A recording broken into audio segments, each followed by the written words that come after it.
in clip 5, I was asked what I hoped people would get out of my book. People who have to believe in the literal words of the Bible have to have certainty in their beliefs, or they're fearful that they will not go to heaven. To them, to have uncertainty or to have doubt is almost a sin. I believe just the opposite. When you believe you are absolutely right, you have no need for God anymore. And you find that if you try to believe the Bible literally. Certainty begins to overshadow your personal experience and interaction with God in the now.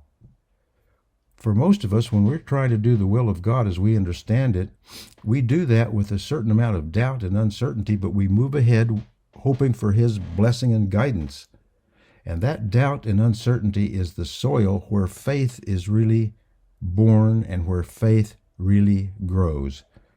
And that's really what I'd hoped people would get out of my book. Bibliolatry is an unhealthy worship of the Bible.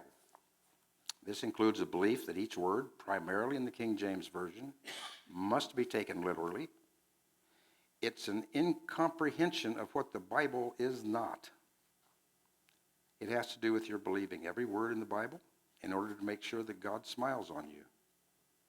Understanding how the Bible became the Bible has to do with trying to see the personalities in the Bible as real people, as real as us. When you can see a little bit of yourself in biblical characters, you will also see a little bit of them in you. And opening that little window of understanding, depending on your willingness to change your thinking, will allow a small breeze of spirituality and human oneness into your very being. And welcoming that little breeze is the key to your ability to begin the journey to find peace, joy, and acceptance in today's world of turmoil. And therefore, I'm reissuing my book with this preface and a few textual modifications. So are you saying that discovering our oneness with those who lived in biblical times will bring about a spiritual awakening? No. It's just kind of the reverse of that.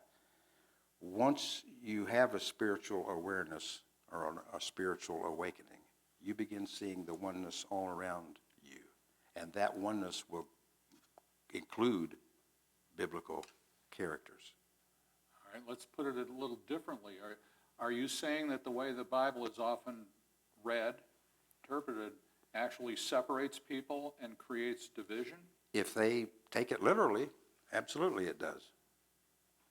So that spiritual awakening is really an awareness of the fact that we are all one.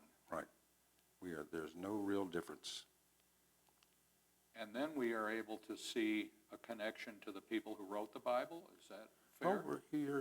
The characters, you're reading a story about Abraham, or you're reading a story about Hosea, or you're reading a story about some characters in the New Testament. It doesn't matter.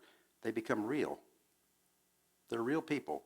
They're not some fantasy world that they can do miracles that you can't. They have a connection to God that you don't. They are us and we are them? Correct.